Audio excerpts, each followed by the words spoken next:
doente. Ele era do povoado de Betânia, onde Maria e sua irmã Marta moravam. Esta Maria era a mesma que pôs perfume nos pés do Senhor Jesus e os enxugou com seus cabelos. Era o irmão dela, Lázaro, que estava doente.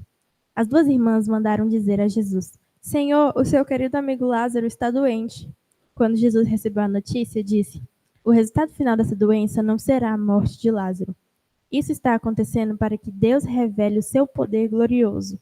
E assim, por causa dessa doença, a natureza divina do Filho de Deus será revelada. Jesus amava muito Marta e a sua irmã, e também Lázaro. Porém, quando soube que Lázaro estava doente, ainda ficou 2 dias onde estava. Então disse aos seus discípulos: Vamos voltar para a Judeia. Mas eles disseram: Mestre, faz tão pouco tempo que o povo de lá queria matá-lo a pedradas e o Senhor já quer voltar. Jesus respondeu: Por acaso o dia não tem 12 horas? Se alguém anda de dia, não tropeça porque vê a luz deste mundo. Mas se anda de noite, tropeça, porque nele não existe luz. Jesus disse isso e depois continuou: O nosso amigo Lázaro está dormindo, mas eu vou lá acordá-lo. Senhor, se ele está dormindo, isso quer dizer que vai ficar bom, disseram eles. Mas o que Jesus queria dizer era que Lázaro estava morto. Porém, eles pensavam que ele estivesse falando do sono natural. Então Jesus disse claramente: Lázaro morreu, mas eu estou alegre por não ter estado lá com ele, pois assim vocês vão crer. Vamos até a casa dele. Então Tomé, chamado o Gêmeo, disse aos outros discípulos: Vamos nós também, a fim de morrer com o mestre. Amém. Obrigada, Nalu. Então a gente está vendo aqui a história de Lázaro e spoiler, se você não sabe do resto lá, Lázaro morreu e Jesus ressuscitou ele. A gente não vai ler isso daqui a pouco. Então a gente estava falando na semana passada e a gente até tocou num ponto, né, sobre a questão aqui de Jesus, o que aconteceu aqui, porque a gente estava falando, né, de um contexto lá das ovelhas, tinha um curral de inverno, aí a gente falou que o pastor no curral de inverno ele dormia longe das ovelhas, aí depois ele voltava para chamar as ovelhinhas dele seguindo ele assim. E a gente viu também sobre Jesus, que ele estava num tempo difícil, era inverno, numa estação difícil da vida dele, gente perseguindo ele, as pessoas querendo matar, apedrejar, questionando a identidade dele, mas Jesus estava lá festejando de boaça, talvez não tão de boa, mas ele estava festejando na casa de Deus a festa que estava tendo. E a gente parou falando sobre a questão da importância de nós olharmos para as obras de Jesus. Vocês lembram disso? Se vocês não lembram, tem no YouTube a aula da semana passada. E a gente vai falar aqui algumas coisas que a gente até pincelou na semana passada, mas eu trouxe aqui para a gente fixar direitinho. A gente vai começar falando sobre os amados amigos de Jesus. Aqui a gente está lendo no nosso texto que Jesus, ele amava Lázaro, ele amava Marta, ele amava Maria. E essas pessoas estavam passando por um momento difícil, né? E aí eu coloquei aqui, né, que os amados amigos de Jesus, eles sofrem, porque estava lá, né? Lázaro ficou doente. Então, a primeira coisa que eu queria passar aqui é sobre essa questão do evangelho sem sofrimento, isso ser heresia, porque isso é uma coisa muito falada, né? Hoje a gente tem muitas coisas aí pela internet, principalmente, tem muita coisa boa, muita coisa abençoada de verdade, mas tem umas pessoas pregando esse evangelho assim, nossa, vem para Jesus, que seu sofrimento vai acabar. Nossa, a sua vida com Jesus não vai acabar as dores, você vai ficar rico e vai acabar todos os seus problemas. Tá errado. Evangelho sem sofrimento é heresia. Durante toda a Bíblia a gente vê homens de Deus sofrendo. A gente olha para a vida do próprio Jesus. Jesus sofreu muito. Os discípulos sofreram. Então, a primeira coisa é a gente entender essa questão de que quem anda com Deus vai sofrer também. E na semana passada a gente até falou que talvez, em alguns casos, os amigos de Jesus, eles vão até sofrer mais do que as outras pessoas. Né? Diego falou muito bem aqui sobre quando a gente está com uma dificuldade, quem é que a gente chama? O amigo. O carro quebrou na chuva, 3 horas da manhã, você vai ligar para quem? Para o seu amigo, para ir lá te socorrer. Então, Jesus, ele também tem esses amigos. E quando ele está fazendo alguma coisa na Terra, e ele sempre está fazendo alguma coisa nas nossas vidas, ele chama os amigos dele para ajudar ele. Fala, olha, vem cá me ajudar no que eu estou fazendo. E nessa ocasião, ele chamou Lázaro, chamou Marta, chamou Maria, para poder ajudar ele no que ele estava fazendo. Então, os amigos de Jesus, eles sofrem. Eu até coloquei uma referência aqui lá de Gálatas 6,17, que é quando Paulo, ele fala assim, eu trago no meu corpo as marcas de Jesus. Paulo ele não estava falando nesse contexto de circuncisão, porque, na verdade, durante todo o livro, ele tá com o pau lá na circuncisão, que tinha um povo falando que tinha que circuncidar. Ele falou, não, gente, isso é velha aliança, não tem que fazer isso mais, não. Aí ele pega e fala, eu trago no meu corpo as marcas do evangelho de Cristo, as marcas de Jesus. O que ele estava querendo dizer com isso? Ele estava falando que uma pessoa que ela é seguidora de Jesus, que ela segue a Cristo, ela vai carregar marcas no seu corpo. Lá em 2 Coríntios, ele até fala, né? Nossa, eu sofri 14 açoites, batendo em mim não sei quantas vezes, fui preso não sei quantas vezes. Significa que todo mundo vai apanhar porque é seguidor de Jesus? Não. Graças a Deus, não. Mas essa questão de que Paulo carregava feridas físicas, marcas físicas de ser um seguidor de Jesus. E tem, às vezes a gente vai carregar algumas marcas emocionais, ali às vezes a gente vai sofrer perseguição, a gente vai ser ridicularizado, a gente vai ser perseguido, a gente vai ser rejeitado, excluído no meio dos lugares que a gente vive por ser um seguidor de Jesus. Então, existem coisas que nós vamos sofrer simplesmente por sermos seguidores de Jesus e ter esse preconceito, as pessoas não entenderem a gente.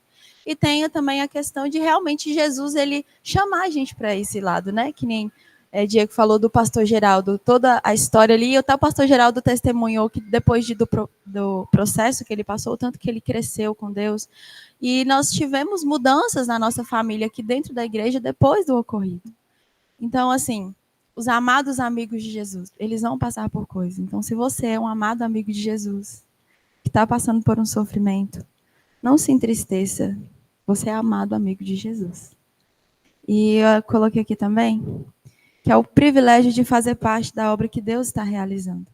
Então a gente passa por esses sofrimentos, a gente, às vezes, é uma coisa até assim, Deus chama a gente, ele avisa, ó, eu tô te fazendo isso, eu que tô fazendo esse processo na sua vida. Você está passando por esse sofrimento e eu tô deixando. Eu que tô te enfiando aí.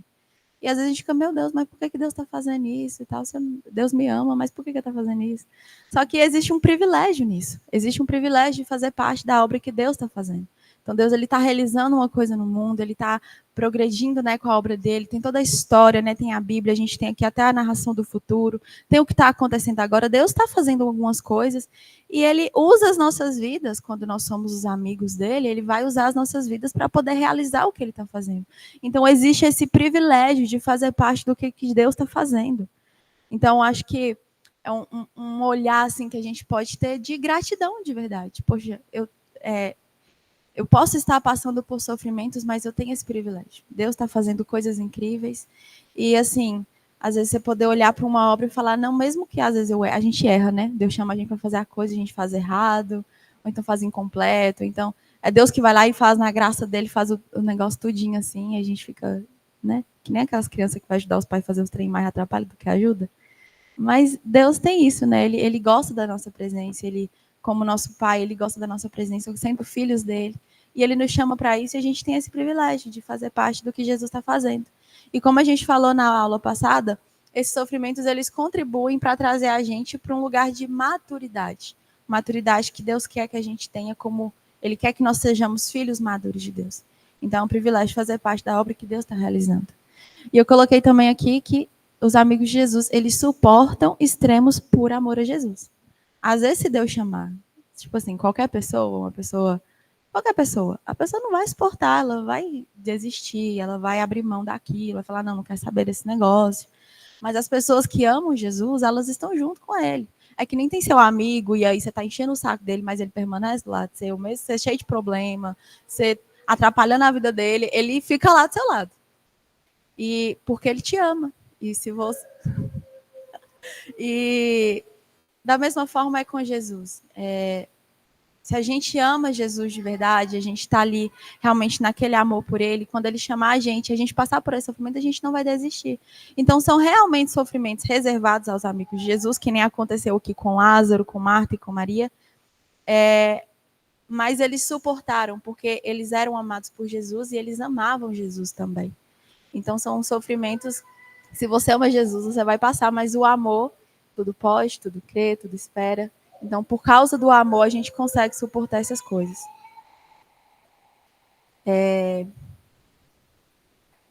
Um outro ponto que a gente pode ver aqui nessa passagem, vou coloquei aqui, né? Relaxa, Jesus sabe o que faz.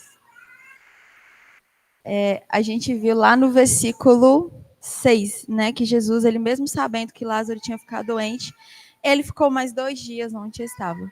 Isso aqui também a gente pincelou na aula passada, né? Jesus ficou mais 2 dias onde ele estava. Jesus, ele escolheu se atrasar. Ele escolheu. A gente olha para o texto, Jesus sabia que Lázaro estava doente, ele quis, falou, não, vou ficar aqui mais 2 dias, depois eu vou lá. Só que ele explica, né? Ele fala que aquilo que estava acontecendo serviria para a glória de Deus no futuro. E depois ele fala com os discípulos, né? Isso vai acontecer para que vocês creiam. Então, tudo que Jesus estava fazendo ali era uma coisa assim, pensada. Ele sabia que estava tendo sofrimento, ele sabia o que ia acontecer, ele sabia que Lázaro ia morrer, mas ele escolheu se atrasar por causa do que ia ser gerado depois. Por causa do que ia ser gerado. Então, a demora, a aparente demora que teve ali para Jesus ir socorrer Lázaro, resultou em vida.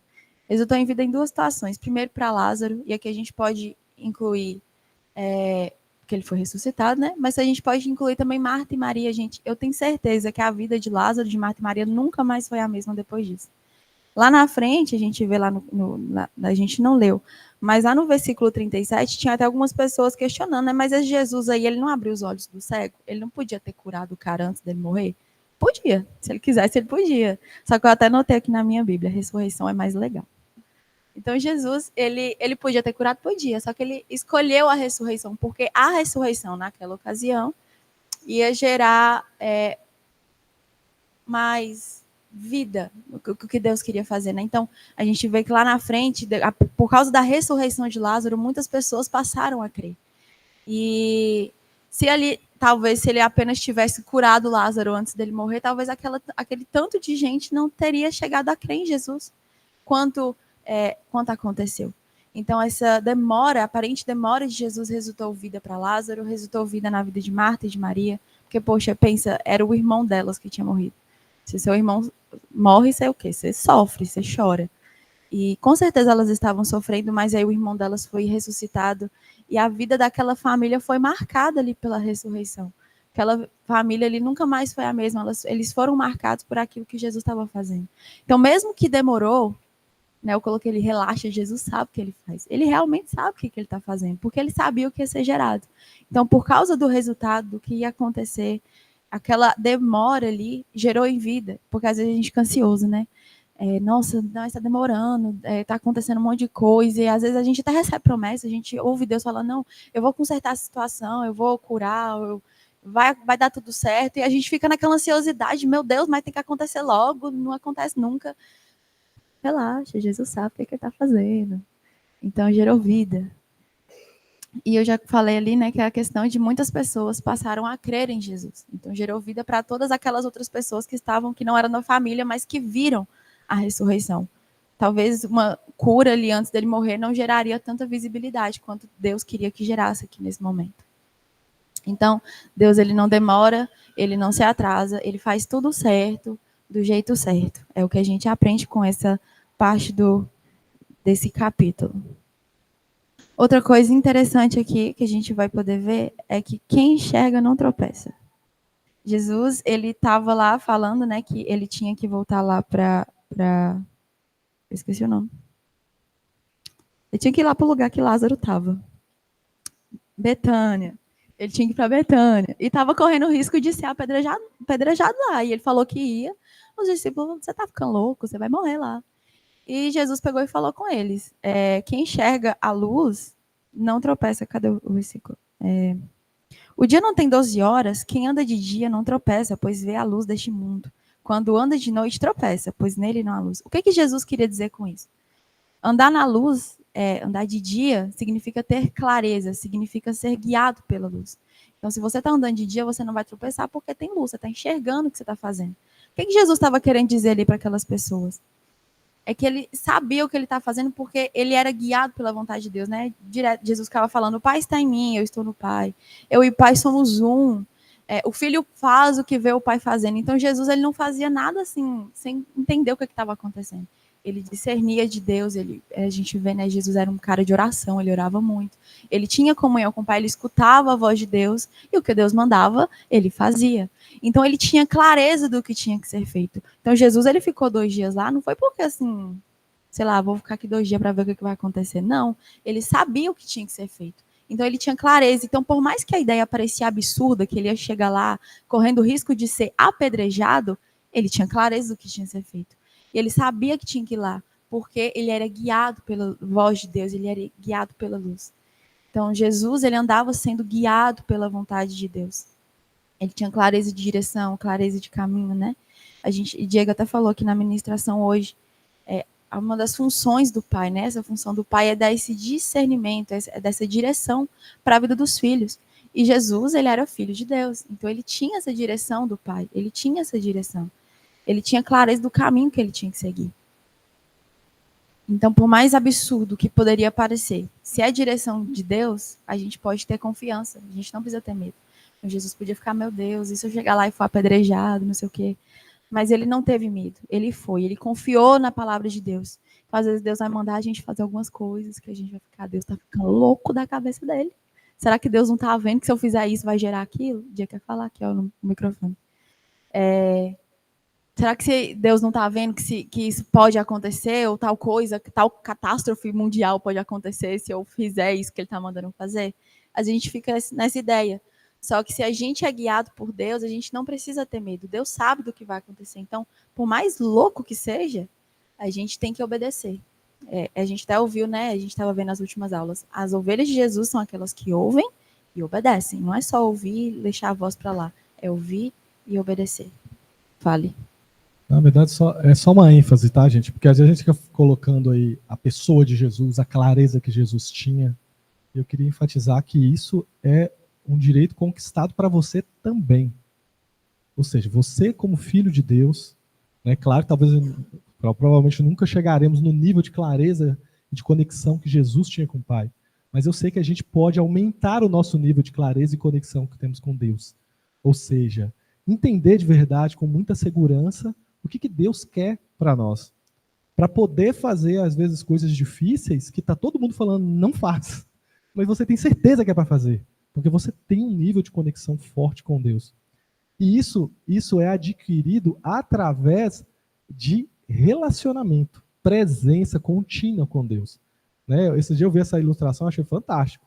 Por exemplo, se tivesse conectado aqui, nessa caixa Bluetooth aqui, o meu telefone, e uma pessoa me ligasse e falasse, filha, e fosse o pai de Manu, quem era a única pessoa que ia reconhecer essa voz? É meu pai. É só ela. Por quê? Porque só ela tem esse relacionamento de filha com ele. Então você fala, filha. Ele não precisou falar Manu, ele falou filha. Todo mundo ficou aqui, quem é que está falando isso? Mas ela que é filha e tem relacionamento, entende a voz, já sei o que eu vou fazer. Entendeu? Então a gente tem que entender isso, né? Ou seja, cara, é de Jesus, nós estamos falando de Jesus, mas também serve para a minha vida. Ou seja, existe um lugar em Deus onde eu posso ter uma clareza do que Deus quer para a minha vida. Uma sabedoria forte. Eu preciso me relacionar cada dia mais com Deus para ter mais certeza. Oração. Devocionais diários dentro do seu quarto. Gente, oração não é só na casa, não é só na igreja, não. Tem gente que quer cumprir a sua meta espiritual nos cultos da Santa Ceia. Vou cumprir a minha meta do mês no culto da Santa Ceia. Não, gente, é todo dia. Tudo é importante. O reconhecer a Deus é um monte de coisa, né? A gente está falando aqui. O que é o reconhecer a Deus? É o seu devocional diário. Vou falar em coisas práticas. É seu devocional diário. Ler a Bíblia e orar. São estudos aprofundados da palavra. É estar aqui na escola bíblica ou outro tipo de estudo, se isso aqui não está legal o suficiente para você, mas estuda. Estuda. Amém? Outra coisa é comunhão com os irmãos, gente. É ali que você conhece a Deus também, viu? Tem gente que despreza a comunhão. Senta no fundo, apita o sinal, corre pro carro e sai vazado. Antes que alguém me peça uma carona. Tô brincando, gente. Mas assim, não pode. Se você não está se relacionando com as pessoas da igreja, você está perdendo a oportunidade de conhecer a Deus. Porque ele falou na palavra muitas vezes que é assim que se conhece a Deus. É no meio da comunhão. É se enchendo do Espírito Santo. Né? Não sei se faltou alguma coisa, a Ellen, que é a mestra, vai nos falar se faltou alguma coisa. Mas, entende isso. Objetividade, gente. Põe na sua lista de oração. Deus, eu quero te ouvir. Me fala o meu propósito de vida. Só quer que eu faça alguma coisa pelo Senhor? Mas me ajuda, porque parece que eu sou surdo. Às vezes Deus me cura, parece que eu sou surdo espiritual. Eu não escuto as coisas. Eu não vejo, às vezes eu sei lá. A gente se sente... Gente, isso é Deus te ressuscitando, entendeu? Às vezes você está morto espiritualmente. Uma pessoa do mundo não vai entender nada disso, gente.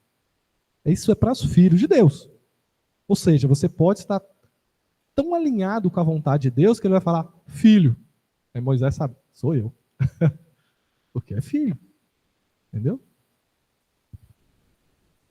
E eu penso muito uma questão de progressão, né? Porque você falou assim que às vezes a gente nunca vai chegar no nível de Jesus, mas quando a gente olha, por exemplo, a vida dos apóstolos, os apóstolos eles tinham clareza, né? Uma parte da Bíblia que mexe muito comigo é aquela parte lá de Pedro e Cornélio, né? Que Pedro tá lá orando, aí Deus mostra a visão dos bichos lá para ele, aí depois ele do nada, e Deus fala, ó, desce que vai ter uns homens lá, e você vai com ele na casa dele, não sei o quê. E ele entende claramente, na hora que ele desce, o cara realmente estava lá. Então, tipo assim, ele ouviu claramente o que Deus estava falando, e depois ele foi lá e realmente aconteceu do jeito que tinha acontecido. Então, assim, às vezes a gente fala, nossa, não estou no nível de Jesus, não estou no nível de Pedro. Mas existe uma progressão, né?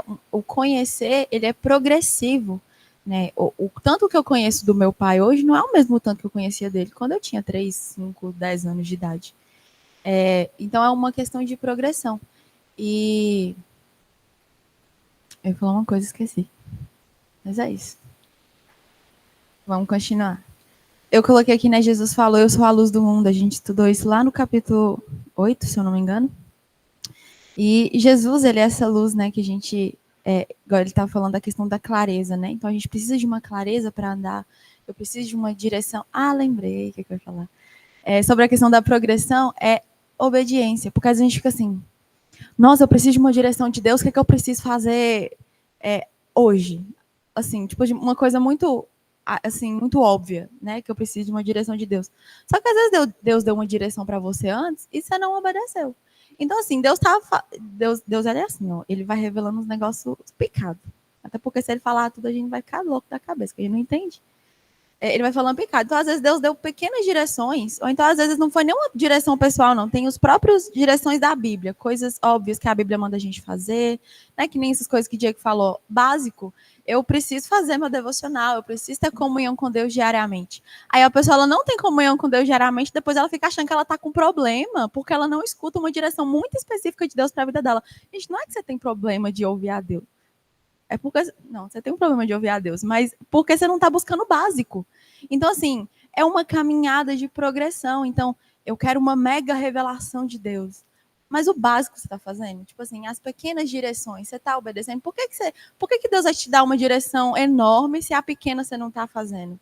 Não faz sentido ele te levar para lá se aqui você não está ainda.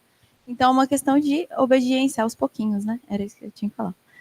Voltando para Jesus, a luz do mundo. Então a gente precisa dessa luz para guiar a gente. Hoje a gente já viu aqui que o Pai ele tem essa função de dar direcionamento.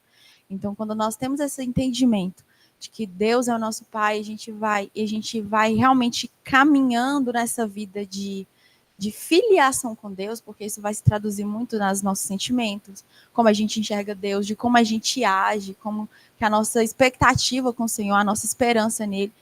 O tanto que a gente entende que Deus é nosso Pai, o que eu entendo que eu sou filha dele, vai se refletir nas minhas ações. Também tem a questão de a gente olhar para Jesus, né? Ele é a luz, então ele é o caminho. Então, se eu estou precisando de direcionamento, eu não sei o que fazer, Jesus, ele é a luz. Então, eu olho para Jesus.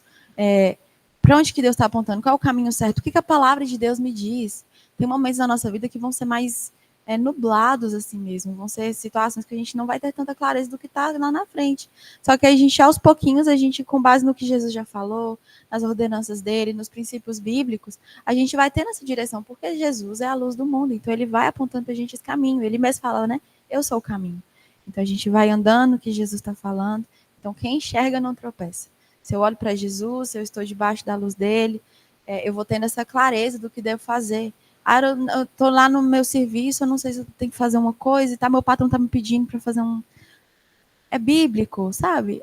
São coisas assim que a gente vai colocando à luz da palavra. É bíblico? Está infringindo algum princípio do Senhor? O que Deus já falou comigo?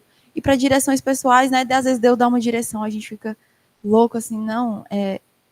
Não, a gente vai falar disso lá na frente. Deixa eu voltar aqui. Então, estar com Jesus é ter essa clareza de direcionamento, clareza de onde andar. Uma coisa que Deus já começou a falar, né? Então, se eu me sinto perdido, às vezes está faltando essa questão de comunhão mesmo, de entender o que Jesus está falando, e é o que eu falei, as pequenas obediências. Começar a obedecer no pouco, né? Quem não é fiel no pouco não vai ser fiel no muito. Então, começar a ser fiel no pouco para então vir o muito. Eu quero uma clareza muito específica de Deus sobre uma coisa na minha vida. Comece a ser fiel no pouco, nas coisas gerais, que é para todo mundo, nos princípios básicos da Bíblia. E aí, aos poucos, você vai conhecendo mais de Deus e você vai entendendo uma direção pessoal para você.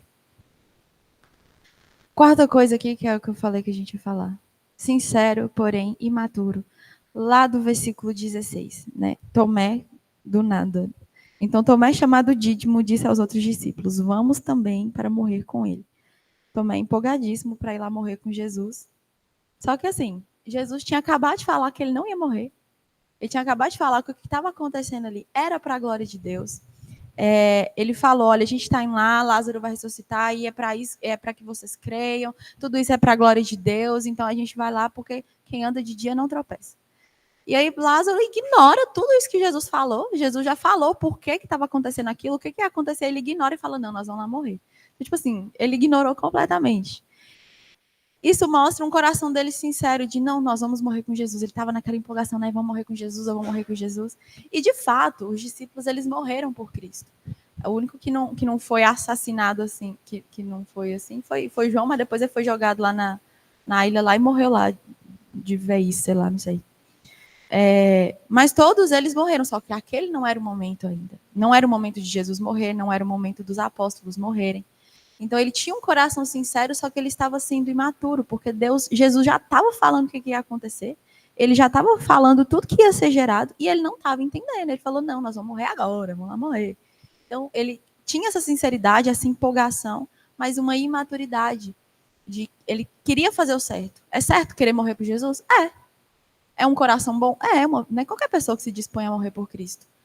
Mas ele não estava dando atenção para o que Jesus estava falando naquele momento. Fala, pastor. Amém. Nós estamos falando de... Ali antes, ela estava falando que as coisas mais absurdas que Deus possa falar conosco, nós temos que obedecer. Mas para você obedecer, você precisa ter intimidade. A intimidade você só adquire com relacionamento. Né? Quando você tem um relacionamento, você tem intimidade, você conhece, você passa a ter a convivência. Porque o próprio Jesus, na oração dos discípulos, ele diz assim, como eu e tu é um, que eles em mim sejam um também. Esse relacionamento é que nós temos essa confiança. Por que Abraão obedeceu quando Jesus falou, quando Deus pediu ele o filho dele? Porque ele confiava, ele conhecia Deus, foi ser chamado amigo de Deus. E Jesus manda nós fazermos alguma coisa que nós temos que ter a certeza. Quando Jesus enviou os discípulos, ele disse assim, olha, eu vos envio como ovelha por meio de lobo. Olha que coisa absurda. Já pensou? Ovelha é a presa. Lobo está lá babando, querendo pegar. Então Jesus falou assim, eis que eu vos envio como ovelha no meio de lobos. Eles sabiam o que eles iam enfrentar. Né? Mas Jesus conhecia, tinha um propósito nisso. Tanto é que quando eles voltaram, Jesus perguntaram a eles, porventura faltou alguma coisa? Eles não. E Jesus falou que não era para eles levar nada. Mas eles voltaram alegrando, dizendo, olha, nós vimos orar, nós vimos o diabo cair. Jesus falou, não alegra por causa disso. Você deve alegrar por ter o seu nome escrito no livro da vida. Então, o que nós precisamos é ter relacionamento com Deus. A certeza daquilo que nós cremos. Porque a nossa vida diária expulsar demônio, criar os enfermos, pregar o evangelho, isso é uma dádiva da igreja. Nós temos esse privilégio de receber isso. Que até os anjos queriam pregar isso, mas Deus não. passou isso para a igreja, e nós temos esse privilégio. Quando a pessoa, isso não é um fardo, não é um cargo, mas é uma dádiva que você recebe. E Jesus disse, aquele que perder a sua vida por amor a mim, vai ganhar. É isso que nós temos que saber, que se Deus está enviando, é porque Ele cuida. E Ele vai cuidar das mínimas coisas. E em Provérbio 3 diz assim, confia no Senhor nas pequenas coisas do dia a dia, que Ele vai endireitar a tua vereda. Reconhecer isso, né? Nós podemos tirar uma boa nota na faculdade, quando os nossos irmãos aqui foram aprovados na faculdade. Reconheça que foi Deus que fez isso, por causa de um relacionamento que você tem com Deus. Ele cuidou de você, da sua necessidade, né? Quando nós alcançamos uma bênção, quando nós somos elogiados, quando nós somos luz para outras pessoas, isso é reconhecer, porque a luz do Espírito Santo brilha em nós e não são a dádiva. Nós temos que refletir isso no nosso dia a dia. Não é como não, vixe, que maravilha. Não, isso é natural do crente. Né? Você olhar para ela e falar assim, mas que menina sábia, inteligente. Né? Agora, ela tem as necessidades dela, e Deus sabe disso, e ela vai suprir no tempo determinado por Ele. E o mais importante, gente, a gente até estudou isso por muito tempo no grupo de jovens, que o que Deus mais quer da gente é relacionamento. A gente já viu isso aqui, né? Deus falando, olha, você está querendo fazer, você expulsou demônio, não sei o que lá o quê, mas eu não te conheço. Então, às vezes a gente fica muito ansioso, assim, querendo, nessa questão de pegar direcionamento, né? A gente quer direcionamento porque a gente quer saber o que fazer. Às vezes até com um coração genuíno, não, eu quero fazer para Deus e tal. Só que o mais importante para Deus é o relacionamento, tanto que a gente tem comunhão com Ele. Então, não adianta ficar querendo, querer saber muito o que eu preciso fazer sem antes eu ser realmente uma filha de Deus que ama passar tempo com meu Pai. Porque é nesse processo aí eu vou conhecendo de Deus e entendendo o que tem que ser feito. Voltando aqui para Tomé. Pode falar. Falando do caso de Tomé, também eu acho, não sei se você vai chegar a falar sobre isso, mas eu acho interessante o Tomé é mais conhecido pelo quê, gente? Incredulidade, né? Um crente Tomé. É um crente que não acredita. Mas olha a frase desse cara aí, quando estava todos os outros morrendo de medo. Ele levantou e falou, vamos lá. O que eu vejo hoje, e uma coisa muito para os dias de hoje, ele era um crente sincero. Era ou não era, gente? Essa frase demonstra isso. Ele tinha o coração no lugar certo ali, né? Ele tinha uma disposição até além dos outros, isso ninguém vê. Isso a Globo não fala de Timóteo. Só que ele se decepcionou, gente. Ele entregou toda a vida dele e ele se decepcionou. Ele achou que Jesus ia fazer uma coisa, ia ser uma coisa, e ele se decepcionou. E no final, ele estava tão ferido com isso, que ele estava irredutível na sua incredulidade. Não acredito mais. Sabe aquelas pessoas que entregaram muito na obra de Deus, que viveram coisas? Eu começo a lembrar de alguns amigos, né? Já foram até da primeira igreja que Carol foi. Eles viveram... Você já foi? Lembra dessa? Não? Não, da primeira não, da outra igreja que você era antes. Ali foi uma igreja que sofreu, eu tinha amigos ali naquela igreja, eu não posso falar o nome, mas... Porque eu vivia muito, eu era colega de faculdade, estava comigo ali todos os dias, aquelas pessoas apaixonadas por Jesus se entregavam muito, muito mesmo, e depois de uma baita decepção com o líder, né, o que aconteceu, eles nunca se recuperaram. Para mim é uma tristeza para mim lembrar e olhar daquelas pessoas, o que elas eram e como elas estão hoje, o que uma ferida não deixou elas levantar. Então, assim, cara, não foi culpa delas em si, mas faltou alguma coisa para elas conseguirem se recuperar.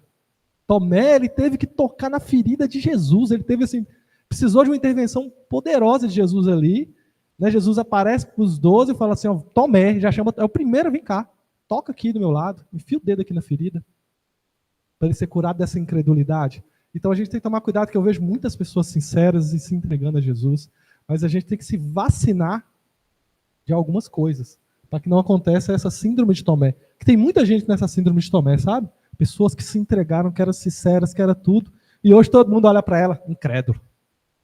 O pessoal vê o agora, ninguém viu o passado. E claro, Tomé, eu entendo que foi uma falta, foi uma grande sinceridade, uma grande disposição, mas uma falta de revelação das coisas. E aí, quando não aconteceu como ele imaginava, ele se sentiu traído, ele se sentiu idiota. Eu larguei minha vida para seguir Jesus e ele morreu. E agora eu não aceito mais nada que vem de Deus. Tudo que fala de Deus, parece que o cara já arrupia. Ele não quer mais. E a gente tem que tomar cuidado com isso, que talvez muitos podem ser os próximos, porque tem muita gente ferida, tem muita gente sendo ferida lá fora. E essas pessoas precisam ser curadas e talvez voltar àquele estado. Então, sinceridade e entrega não são suficientes. É necessária a revelação profunda de Deus. Né? Engraçado, ele nunca viu João falar isso, mas ele estava lá no pé da cruz, até o último minuto. Eu deixo a pastora Ellen discorrer sobre isso. Relacionamento. A gente vai falar disso daqui 1 minuto. Antes eu vou terminar essa parte aqui, ó. Da questão da maturidade, né? Uma parte da maturidade ela vai se traduzir em discernir os tempos e estações. Que nem eu falei, né? Os discípulos chegariam a esse tempo que eles morreriam por Cristo. Só que aquela hora não era a hora. Né? Jesus ia ser morto, mas aquela hora não era a hora. Jesus falou isso.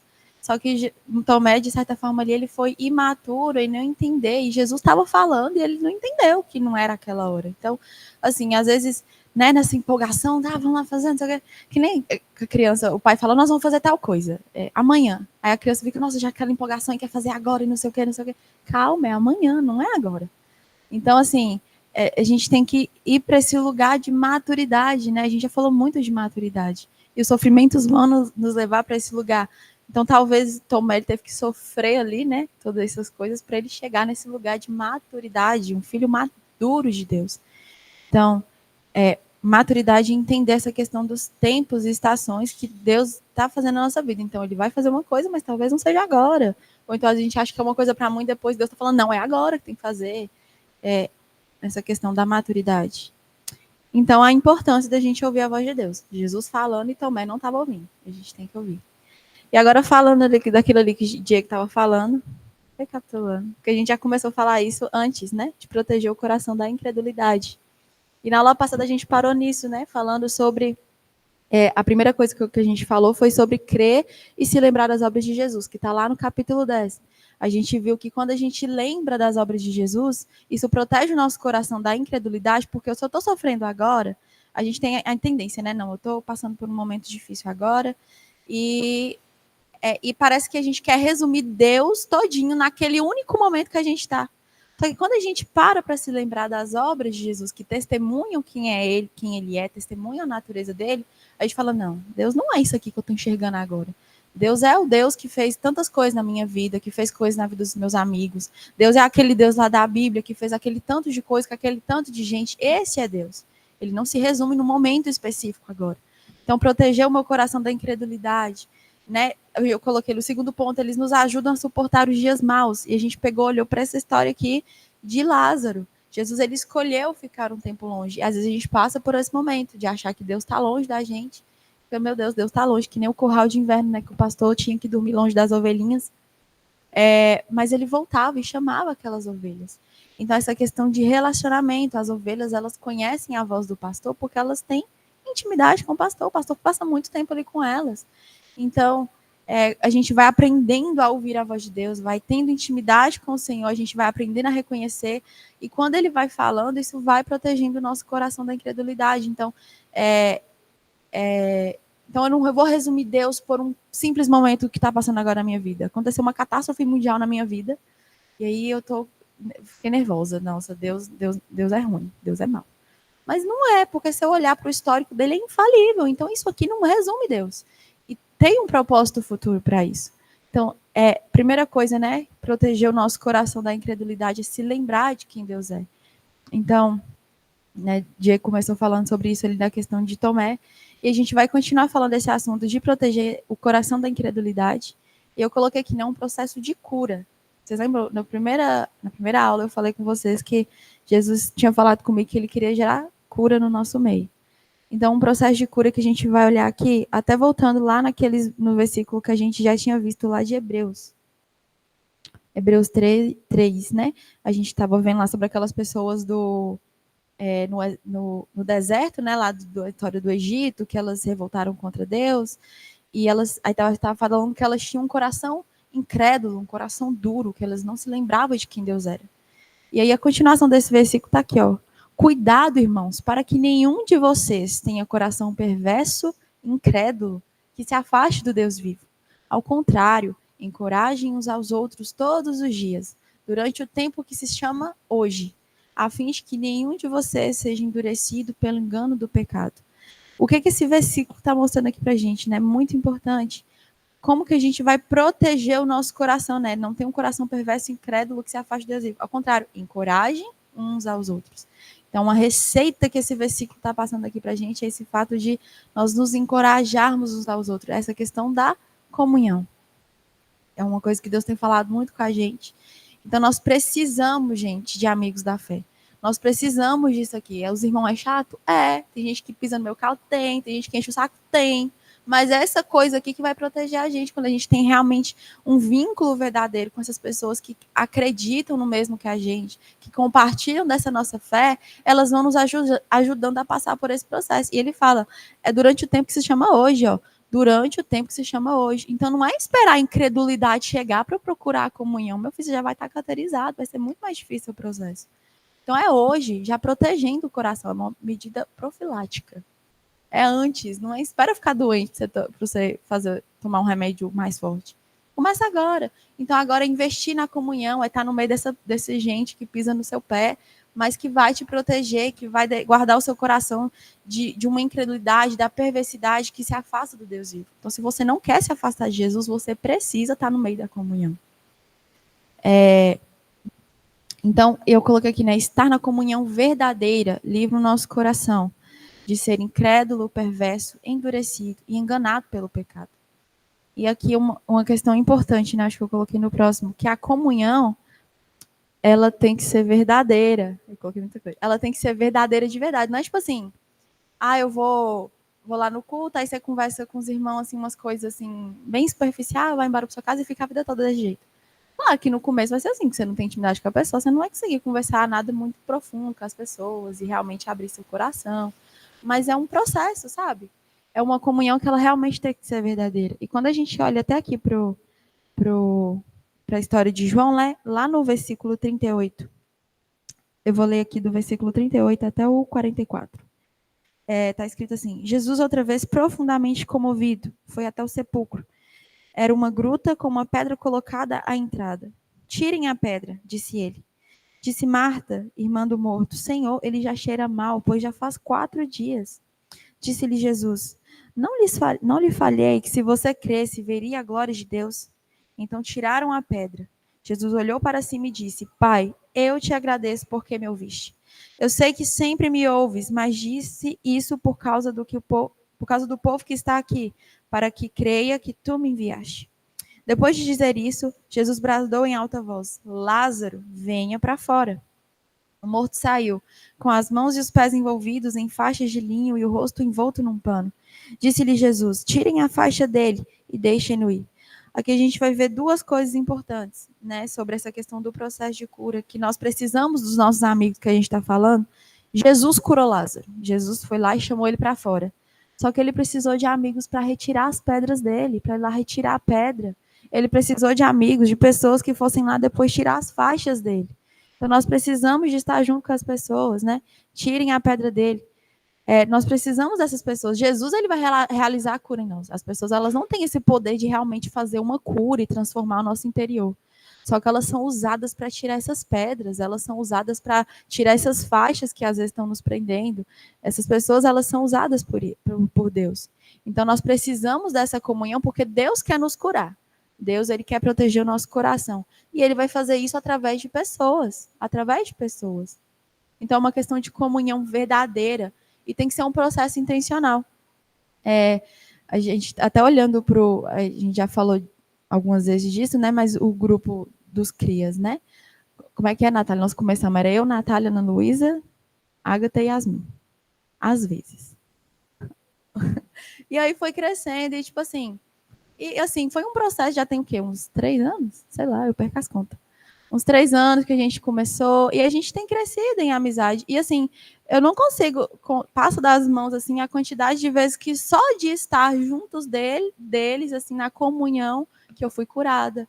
Que Deus usou uma pessoa num jeito muito simples para me curar em algum sentido.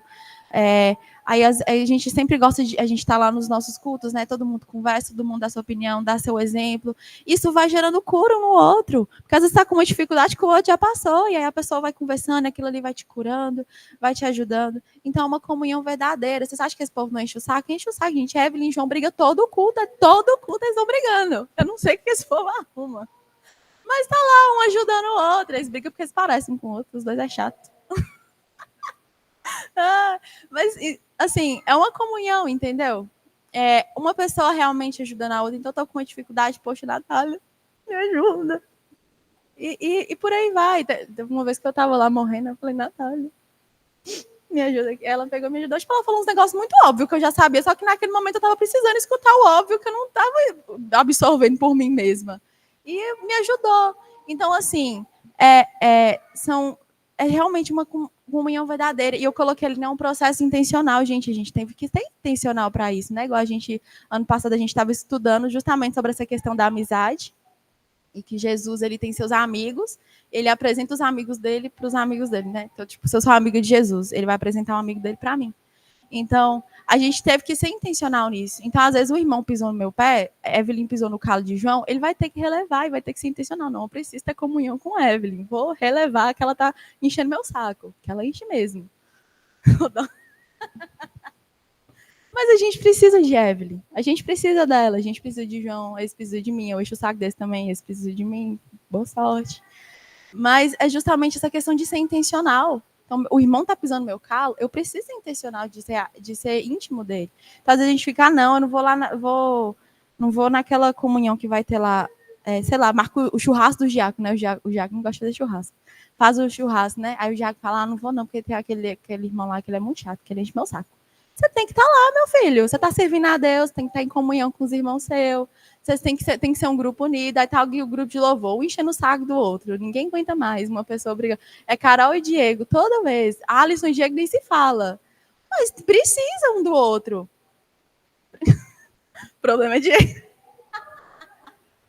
Mas a gente precisa dele, glória a Deus. Então ele carrega uma porção de Cristo que a gente precisa. Ele carrega uma porção que eu não carrego. Então, a gente precisa ser intencional. O irmão está enchendo meu saco, mas eu vou ser intencional em criar amizade com esse irmão. E são relacionamentos profundos. São pessoas... Às vezes a gente não vai ter uma profundidade com todo mundo. Eu não tenho uma profundidade de relacionamento com todas as pessoas aqui da igreja. Mas tem pessoas específicas que eu vou conseguir conversar assuntos que me incomodam mais, coisas que estão mais dentro do meu coração. Esses dias eu estava sofrendo com um negócio, né? Eu falei com o Diego, eu preciso conversar com você. Eu conversei com ele, falou uns negócios comigo. Nossa, aquela conversa me curou, assim, me curou. Aquele dia me curou, viu? Aquele domingo aqui pra trás. Me curou, assim, nossa, eu fiquei tão bem depois. Estou ótima até hoje. E tem o quê? Umas 3, 4 semanas? Então, assim, são realmente pessoas que a gente vai ter que chegar na pessoa e falar, eu preciso conversar com você, cara. Eu tô sofrendo, me ajuda. Às vezes vai ser umas coisas muito óbvias que a pessoa vai falar que você precisa. Às vezes são não.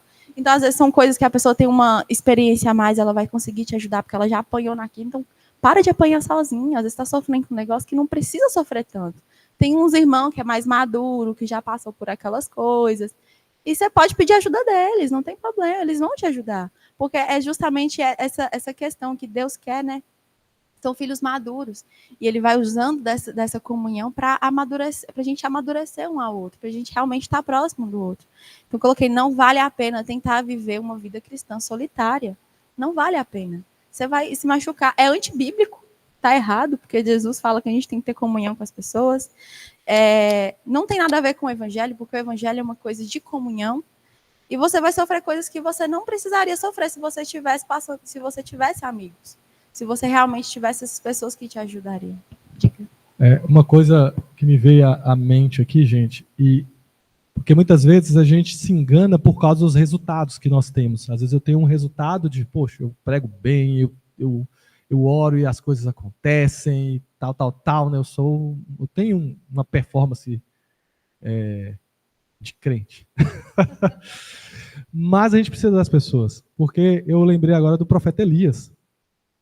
O cara, ele é um dos maiores profetas da história bíblica. Só que qual é a frase que ele falou? Deus, só eu não me dobrei, só sobrou eu. E Deus fala com ele, não, tem 7.000 daqueles ali que eu reservei para mim, que não se dobraram para Baal, que são fiéis a Deus.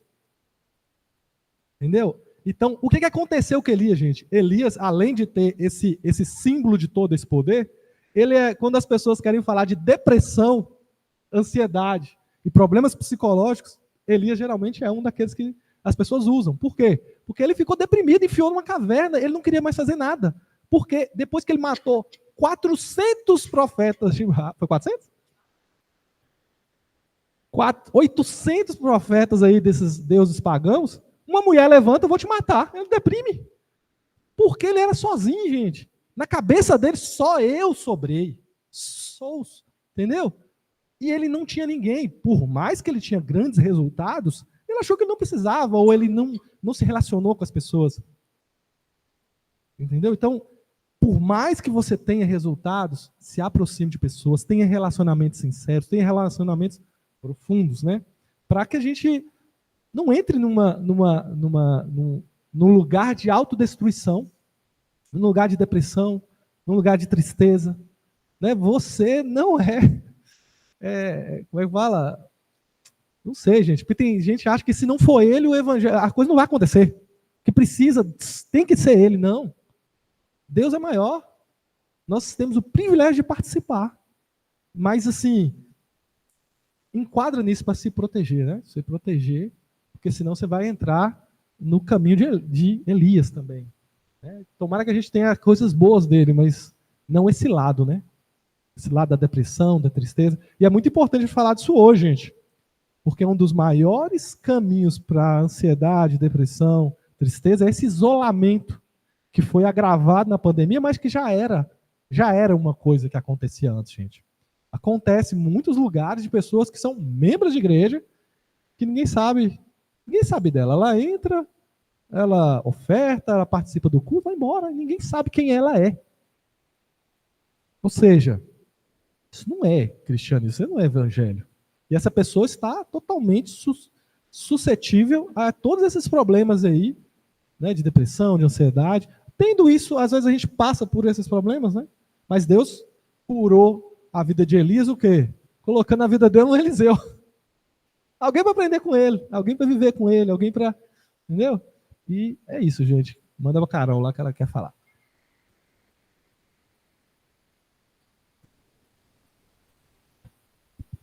Paz, irmãos. E é importante falar que não é falta de Deus no caso, porque alguém cheio de Deus igual Elias está para nascer na face da terra, né? O homem falou e Deus... Gente, é interessante que Deus não falou com ele para fazer aquele desafio com os profetas de Baal. O homem era tão cheio de Deus que ele fez e tinha plena convicção que Deus ia responder com fogo. Olha só que coisa incrível. Ele não conversou com Deus antes aqui. A Bíblia não relata que ele falou, Deus, eu estou pretendendo fazer um negócio, o senhor está comigo? Simplesmente ele mandou Acabe falar para preparar, chamar os profetas, foi lá e fez e aconteceu um negócio assim que às vezes a gente fala assim, meu Deus, como que eu queria estar naquele momento para ver uma coisa incrível daquela. Então, um homem tão cheio de Deus, daquela forma, ele falou a palavra que 3 anos não choveria sobre Israel e só choveu o dia que ele profetizou a chuva de novo. Olha que coisa incrível. Não era falta de Deus, mas ele sofreu dessa solidão, porque ele teve vontade de morrer. A Bíblia fala que ele fala, pode me matar, Deus, eu estou cansado, eu não sou melhor do que os meus pais. Eu estou cansado, já deu para mim. Só estou sozinho no mundo, me mata. E aí, isso nos ensina o quê? Que não é falta. Ah, eu sou cheio de Deus, eu não preciso de ter amigos. Eu não preciso ter comunhão com a igreja. Engano. Aquele homem era assim, onde aquele homem passava, era como se o próprio Deus, a palavra dele era a palavra do próprio Deus. E ele sofreu dessa solidão, dessa falta de ter alguém com ele. Então, nós, réis mortais, que nunca mandamos cair fogo do céu, estamos achando que sozinhos vamos viver? Então, a gente precisa dessa comunhão, né? Porque a Bíblia fala que nós somos um corpo. E não existe um dedo andando sozinho na rua, ele não vai poder fazer o papel dele. Então, a gente precisa.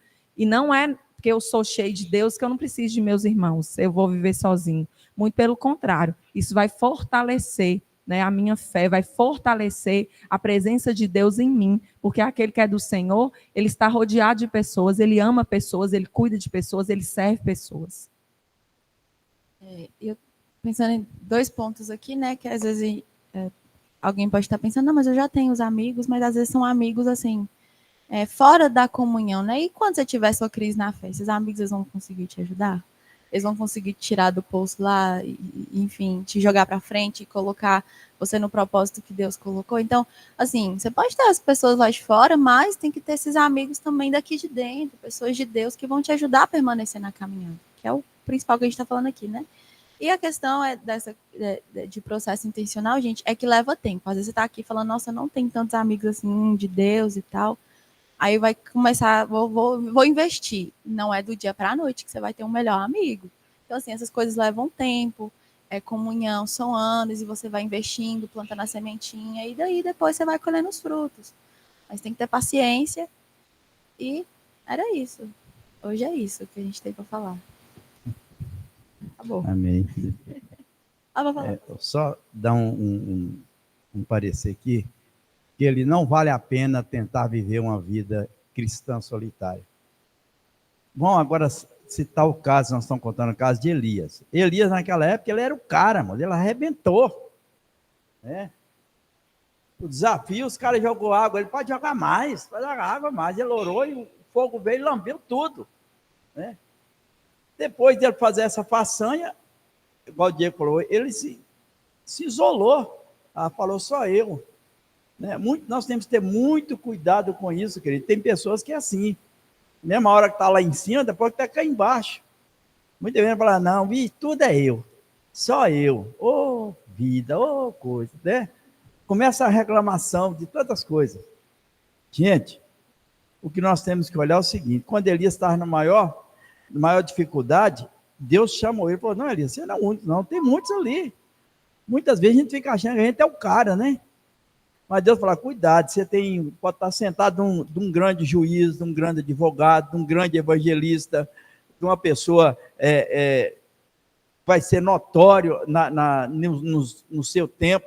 Então, é o que nós temos que olhar aqui, nós não somos o centro, é Deus que está no controle. Nós temos que valorizar e olhar o potencial de cada um, de o que Deus pode usar, porque a palavra de Deus diz, se teus olhos for bom, todo o teu corpo terá luz. Quando eu olho para essa nossa juventude, eu vejo assim que são pessoas, jovens que têm um potencial muito grande. Eu não sei onde eles vão chegar, mas eu sei que eles vão chegar em lugares que vai ser de notórias, vai ser notado, porque está na presença de Deus. E onde Deus está, faz a diferença. A pessoa cresce, amadurece, conquista, é revelada, a pessoa passa a ser uma pessoa visionária e é visto por todos. Porque a presença de Deus, ela chama a atenção. E a palavra de Deus diz que ninguém acende uma lâmpada e põe debaixo da mesa, põe em cima, para que todos vejam. Então, quando Deus usa um vaso, ele usa para poder resplandecer a glória dele. Então, vamos ter um cuidado, né? Olhar com os olhos de amor, ver o potencial de cada irmão. Eu sou bom, mas aquele cara pode ser melhor do que eu. Aquela moça, ela pode sobressair melhor do que eu, né? E quem está no controle é Deus. É Ele que escolhe, é Ele que capacita e é Ele que faz. Amém? Vamos orar. Você quer falar? Diego vem tocar para nós.